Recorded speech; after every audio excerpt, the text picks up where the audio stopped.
Meal maker வச்சு பிரியாணி எப்படி செய்யுதுன்னு பார்க்கலாமா? அதுக்கு தேவையான பொருட்கள் என்னென்னு பார்க்கலாம். ஒரு பாத்திரம் எடுத்து தண்ணி கொதிக்கணும். சுடு தண்ணி கொதித்த உடனே இந்த மில் மேக்கர் எடுத்து அதில் கொட்டி ஒரு 10 நிமிஷம் அப்படியே ஊற வச்சுருங்க. ஊற வச்சுட்டு அதை எடுத்து இதை மாதிரி வெடிக்கட்டி வச்சுக்கோங்க. லெமன், இஞ்சி, வெங்காயம், தக்காளி, பச்சை மிளகாய் இது மாதிரி எல்லாத்தையும் தண்ணியில் போட்டு நல்லா அலசி எடுத்துக்கோங்க. மண் இருக்கும். இஞ்சியை தோல் சீவிடு. இஞ்சி இது மாதிரி பொடிசாக கட் பண்ணிக்கோங்க. பூண்டு சின்ன சின்னதாக எடுத்து தோல் உரிக்காமல் வச்சுக்கோங்க. இஞ்சி முதல்ல ஜாரில் போட்டு நல்லா அரைச்சிருங்க. அரைச்சிட்டு ரெண்டாவது பூண்டு எடுத்து அதில் சேர்த்துட்டு அதையும் சேர்த்து நல்லா மழை அரைச்சி வச்சுக்கோங்க. வெங்காயத்தை இது மாதிரி நீட்டாக பொடிசாக கட் பண்ணி வச்சுங்க. தக்காளி நீட்டாக கட் பண்ணி வச்சுக்கோங்க மெலிசாக. லெமன் பாதி, 3 பச்சை மிளகாய், இஞ்சி பூண்டு விழுது. முதல்ல இதை ரெடி பண்ணி வச்சுக்கணும். இப்போ தயிர், 3 ஏலக்காய், 3 கிராம்பு, கொஞ்சம் பட்டை. இப்போ எண்ணெயை ஊற்றி இப்போ ஒரு பாத்திரம் வச்சு எண்ணெயை ஊற்றிட்டு அது காஞ்ச உடனே பட்டை, ஏலக்காய், கிராம்பு 3த்தையும் சேர்த்துருங்க. சேர்த்துட்டு வெங்காயம் கட் பண்ணி வச்சுருப்பாருங்க அதையும் எடுத்து அதில் போட்டுருங்க. எண்ணெயில் எல்லாத்தையும் சேர்த்துருங்க. வெங்காயத்தை சேர்த்துட்டு நல்லா இது மாதிரி வதக்கி விட்டுனே இருங்க. மீடியமாக வச்சு வதக்குங்க. சிம்மில் வைங்க. மீடியம், சிம் இது மாற்றி மாற்றி வச்சு நல்லா வெங்காயத்தை வதக்கிடுங்க. இது மாதிரி கை விடாமல் வதக்குங்க. வதங்கிடுச்சா? இப்போ புதினா கிள்ளி இதை மாதிரி தண்ணியில் போட்டு நல்லா அலசிடுங்க. மண் இருக்கும். இதை மாதிரி அலசி எடுத்து வச்சுக்கோங்க தட்டில். வெங்காயம் இன்னும் வதங்கலை, வதக்கிட்டே இருக்கணும். கொஞ்சம் வதங்கிச்சு, இன்னும் கொஞ்சம் வதங்கணும். கொஞ்சம் ப்ரௌன் ஆகணும். இன்னும் கொஞ்சம் வதங்கிட்டோம் பாருங்கள். இப்போ நல்லா வதங்கிடுச்சா? இப்போ இஞ்சி பூண்டை சேர்த்துக்கோங்க. சேர்த்துக்கிட்டு அதை நல்லா வதக்குங்க. சிம்மில் வச்சுருங்க. இப்போ ஃபுல்லாக சிம்மில் வச்சுட்டு நல்லா வதக்குங்க. இல்லைன்னா அடி பிடிச்சிடும். இது மாதிரி நல்லா வதக்கிட்டே இருக்கணும். வதக்கிட்டு வதங்குற வேலைக்கு இங்கே அரிசி எடுத்துக்கலாம். இதில் 2.5 கிளாஸ் அரிசி நான் போட்டு தண்ணி ஊற்றி ஊற வச்சுருக்கேன். ஒரு 20 நிமிஷம் ஊறட்டும். அப்படியே அதை ஓரமாக எடுத்து வச்சுருங்க. அப்படியே எடுத்து ஓரமாக வச்சுட்டு இப்போ பாருங்கள் நல்லா வெங்காயம் வதங்கிடுச்சு. அதை அடி பிடிக்காத அளவுக்கு சுரண்டி நல்லா வதக்கிடுங்க. இல்லைன்னா அடி பிடிச்சிரும். இதை மாதிரி சுரண்டி வதக்குங்க. அப்போ தான் அடி பிடிக்காது. இப்போ இஞ்சி பூண்டு வதங்கிடுச்சு, வெங்காயம் வதங்கிடுச்சு. இப்போ புதினா அலசி வச்சுருந்தேன் பாருங்கள், அதை எடுத்து அதில் போட்டு நல்லா வதக்கிடுங்க. ஒரே செகண்டில் வதங்கிடும். இதெல்லாம் வதங்கிடுச்சு. இப்போ பச்சை மிளகாய் போட்டு அதையும் ஒரு கலரிடுங்க. இப்போ மிளகாய்த்தூள், உப்பு வதங்கிடுச்சு. மிளகாய்த்தூள் போட்டுருங்க. அதை போட்டு நல்லா வதக்கிடுங்க. சிம்மில் தான் வச்சு வதக்கணும். வேகமாலாம் வச்சிடாதீங்க. அவ்வளோதான். ஒரு 2 செகண்டில் வதங்கிச்சு. இப்போ தக்காளி சேர்த்துருங்க. தக்காளி சேர்த்துட்டு நல்லா வதக்குங்க. தக்காளியை இது மாதிரி நல்லா கலரி விடுங்க. தக்காளி நல்லா வதங்கணும்.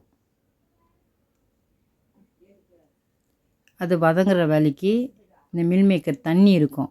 அதை நல்லா இதை மாதிரி கையில் எடுத்து பிழிங்க. இதை பாருங்கள் எவ்வளோ தண்ணி இருக்குது. இதை நல்லா பிழிஞ்சு வச்சுக்கோங்க.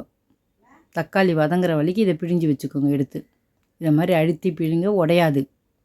எல்லாத்தையும் பிழிஞ்சு எடுத்து வச்சாச்சு.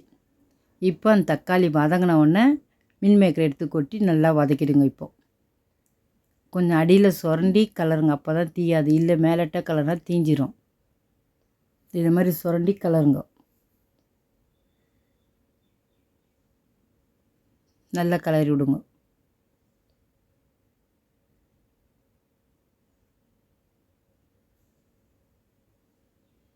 கலரிட்டே இருங்க. இப்போ உப்பு சேர்த்துங்க. உப்பு சேர்த்துட்டு தயிரையும் அதிலே சேர்த்துருங்க. சேர்த்துட்டு இப்போ நல்லா வதக்குங்க. இதை நல்லா கலரி விடுங்க. எல்லாம் ஒன்று போல் வராமல் நல்லா கலரிடுங்க. உப்பு போட்டிருக்கோம். நல்லா கலரிட்டு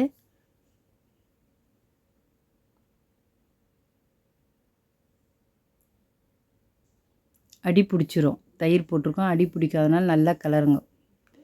அடியில் கொஞ்சம் சுரண்டி கலருங்க. இல்லைன்னா அடியில் அப்படியே நின்றுடும். சரிங்களா? இது மாதிரி கலரிட்டே இருக்கணும். கலரிட்டு அவ்வளோதான், ரெடி ஆயிடுச்சு. இப்போ நம்ம தண்ணி ஊற்றலாம்.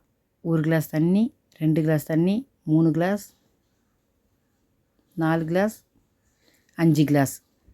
2 கிளாஸ் அரிசிக்கு 5 கிளாஸ் தண்ணி ஊற்றிட்டு இப்போ தட்டு போட்டு மூடிடுங்க. நல்லா அது கொதிக்கட்டும்.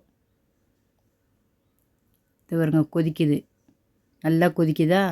இப்போ நம்ம அரிசி கழுவிட்டு இப்போ அதை வெடிக்கட்டி வச்சுக்கலாம். அது கொதிக்கிற வரைக்கும் இந்த அரிசியை நல்லா கழுவிட்டு இப்போ வெடிக்கட்டி இது மாதிரி வச்சுக்கோங்க. 20 நிமிஷம் ஆயிடுச்சு. அது கொதிக்கிற வரைக்கும் இதை வச்சிடும். இப்போ நல்லா கொதிக்குது பாருங்கள். ஆவி அடிக்குது தெரியல. நல்லா கொதிக்குதா? இது பாருங்கள், இப்படி கரண்டி விட்டோன்னா தெரியுது பாருங்கள், கொதிக்குது பாருங்கள். இதை மாதிரி கொதிக்கணும். நல்லா கொதித்த உடனே அந்த அரிசியை எடுத்து அதில் சேர்த்துருங்க. தண்ணி இருந்த உடனே அந்த அரிசி எடுத்து சேர்த்துட்டு தண்ணியோடு சேர்க்காதீங்க. சேர்த்துட்டு நல்லா கிளறி விடுங்க. நல்லா கிளறி விட்டுட்டு இப்போ லெமன் பிழிஞ்சிடுங்க. பிழிஞ்சிட்டு இப்போ உப்பு காரம் எல்லாம் சரியாக இருக்கான்னு வாயில் ஊற்றி பார்த்துட்டு அதுக்கப்புறம் இப்போ ஒரு தட்டு போட்டு மூடிடுங்க. தட்டு போட்டு மூடிட்டு வேகமாக வச்சுருங்க. ஒரு 2 செகண்ட் வேகமாக வச்சுட்டு இது பாருங்கள், தட்டை கிளறிட்டு இது மாதிரி கிளறி விடுங்க. இப்போ மீடியமாக வச்சுருங்க. இப்போ தட்டு திறந்து அப்படியே இருக்கட்டும், கிளறிட்டே இருங்க, இல்லைன்னா அடி பிடிச்சிரும். கிளறிட்டு விட்டுருங்க அப்படியே. இதை பாருங்கள், தண்ணியெலாம் சுண்டிடுச்சா? இப்போ இன்னொரு தடவை நல்லா கிளறிட்டு தம் போடுற ஸ்டேஜ் வந்துருச்சு. அவ்வளோதான், தண்ணி சுண்டிடுச்சு. இப்போ தம் போடலாம். ஒரு தோசைக்கல் பக்கத்தில் இதை மாதிரி வச்சுருங்க. வச்சுட்டு பற்ற வச்சுருங்க. அது சூடு ஏறினவுடனே இதை தூக்கி அது மேலே வச்சு அதுக்கு மேலே தண்ணியை வச்சு ஃபுல்லாக சிம்மில் வச்சுருங்க. 20 நிமிஷம் அப்படியே இருக்கட்டும். ஆஃப் பண்ணிவிட்டு திறக்காதீங்க. திருப்பியும் ஒரு 15 நிமிஷம் அப்படியே இருக்கட்டும் ஸ்டவ் மேலே திறக்காமல். இப்போ திறந்து பார்க்கலாம். பாருங்கள், சாப்பாடு எவ்வளோ அழகாக இருக்குது. ஒரு தண்ணி இல்லை, பிசு பிசுப்பு இல்லை, எவ்வளோ அழகாக உதிரியாக வருது பாருங்கள். சாப்பிட்றதுக்கும் இது ரொம்ப நல்லாயிருக்கும். இதே மாதிரி செஞ்சு பாருங்கள். சாப்பிட்டு பார்த்துட்டு எப்படி இருக்குதுன்னு சொல்லுங்கள். நீங்களும் இதே மாதிரி செஞ்சு பாருங்கள். இது ஒரு 4 பேர் சாப்பிட்லாம். காலையில் எழுந்தவுடனே காலேஜுக்கு ஸ்கூல் போகிற பசங்களுக்கு இதை செஞ்சு கொடுத்தா ஈஸியாக இருக்கும். இதுக்கு ஒரு பச்சடி செஞ்சிடலாம்.